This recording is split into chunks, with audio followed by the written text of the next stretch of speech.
So this is episode 2 of our Black Student Athlete Group Alumni series. And we are so happy to have Monique Newton here with us, an Oberlin track and field alum. Something very special to Chewy and I. And we're just going to get started. We want to know all the details about your life. So maybe just like going on like a timeline sort of feel. What made you decide to come to Oberlin? Yeah, I guess I should start by saying, I'm a first generation college student, grew up low income, single family household. And it's, the Black stereotype, right? My father was in and out of jail. Father had some alcohol issues, DUI issues. My mom, we moved around a lot in the Sacramento area.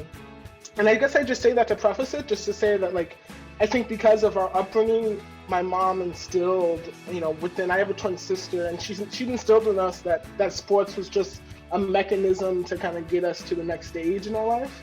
That sports, wouldn't be the end all be all of our life, but that if we played our cards right, we could use sports as a leverage to do some other things we really wanted to do. Fast forward to sophomore, junior year, I'm only thinking D1, that's what everyone's talking about. And I got schools talking to me, some schools from the Ivy League starting to sprinkle in, some schools from California.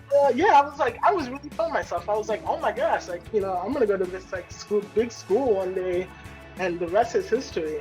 And then just kind of very randomly, this random man, this random white man from Ohio, right? He somehow finds my number, and I get a call from Coach Hep, John Hep, the throwing coach and Oakland coordinator now at Oberlin still. And I remember our first call, and I was so confused. I had never heard of Oberlin. I had no idea who this guy was. I had no idea how he got my number. I remember I was like, how did this guy contact me? But I was like, okay, I don't want to be mean. Let me give this guy a chance, right? And basically what ends up happening is Coach Hep is very good at what he does. As you all know, we all ended up at Oberlin College. And, he's very persistent. He had talked me into applying to MVP, the Multicultural Visit Program at the time. I think it's renamed now. And that was when things really changed. It was when I got to campus, I got to feel campus. I wasn't the only thrower on the trip. Anna Richardson was also on the trip at the same time. I wasn't the only Black person on the trip. It was great. I was going to A House, all these things, right? And it was then where I was like, oh man, I think this is actually the place for me. I think, you just have that gut feeling, right? That, I think this place is special. I can tell by the people. I can tell the academics were really strong, and I can tell that athletically, they allow me to just kind of do the things I wanted to do. The rest is history.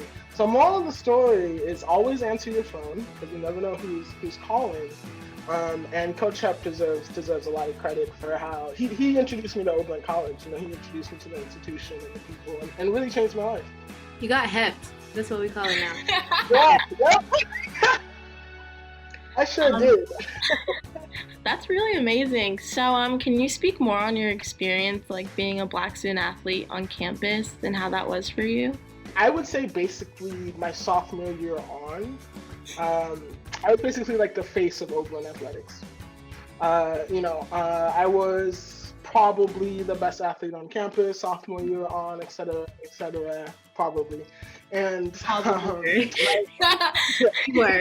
find that in there. Probably, So I think it just, and that's all to say, I think it just, I don't know, and I to this day I don't know, but I wonder if that just affected how I was treated by other people, how I was received, and things like that. Because I genuinely had a very pleasant experience, and it was, I'd hear from my teammates and things like that, and I genuinely had a pleasant experience. But like I said, I think that was because, I was I don't know, just recognition. Everybody felt like they knew me, et cetera. And I remember until, to this day, I still have conversations with my other teammates.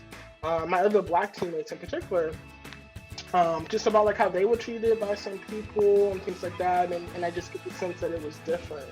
But in terms of my experience, My first year I lived in a house. I lived in an African house, which was a blessing in disguise. I wasn't my first choice. I got paired with kind of a random person, but it was just great because it basically, like, from the moment I got to Oberlin, I just had a Black community like present, and it really went a long way.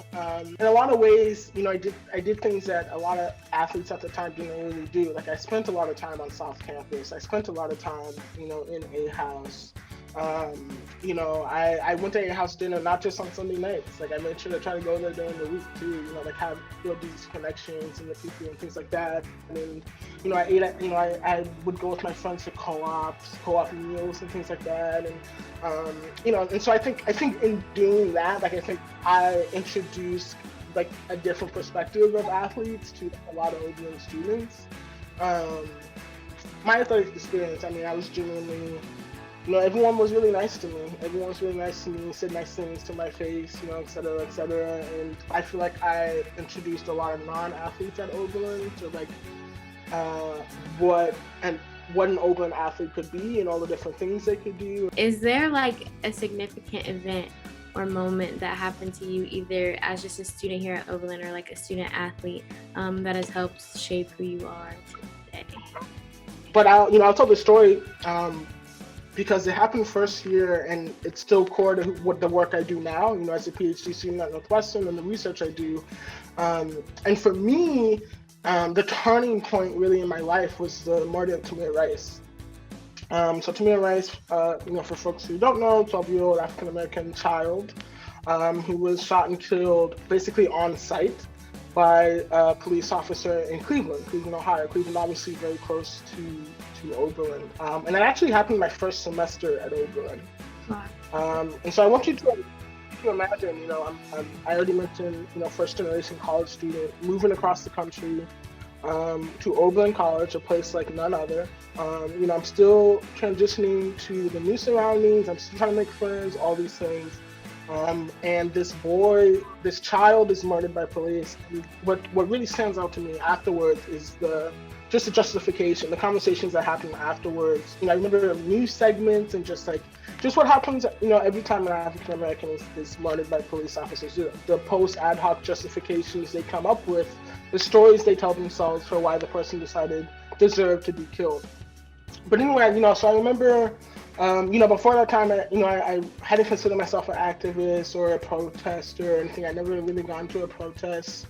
So basically I ended up going to protests in Cleveland for Tamir Rice, and I remember, there's just a point where we basically blocked off the freeway. It was a very powerful moment, and I remember, I'm standing there, I'm holding up a sign, we're chanting, and I just had this moment of like, what happens next, right? Like, okay, we're on the freeway, like a terrible thing has just happened. How will this local community in Cleveland forever be impacted by the loss of a child at the arms of the state, right? And fast forward, that was 2014. I mean, fast forward, we're in 2021. I'm still researching Black political behavior in American cities. I'm still, very much interested in how state-inflicted trauma affects local Black political participation thereafter. I'm still interested in how school closings, how police killings, how it impacts these communities afterwards. And I always trace it back to that moment with the Rice, right? Like, if it weren't, that was really just a moment where, I woke up and it just changed my trajectory of how I look at the world afterwards. On that note, did you have anyone on campus that you were able to go to? I mean, that sounds like a lot, like moving to Ohio, like by yourself, was there people on campus that you were able to go to help you through all of this? Dr. Charles Peterson in the Africana Studies Department. He was the first professor.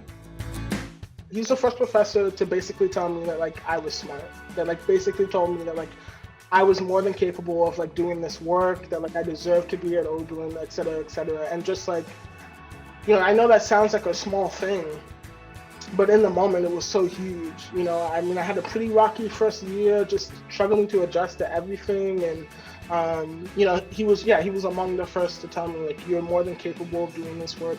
You deserve to be here. He ended up being my research mentor for my mountain project, and we still have a really good relationship today. In addition to Coach Hep and I have a really close relationship.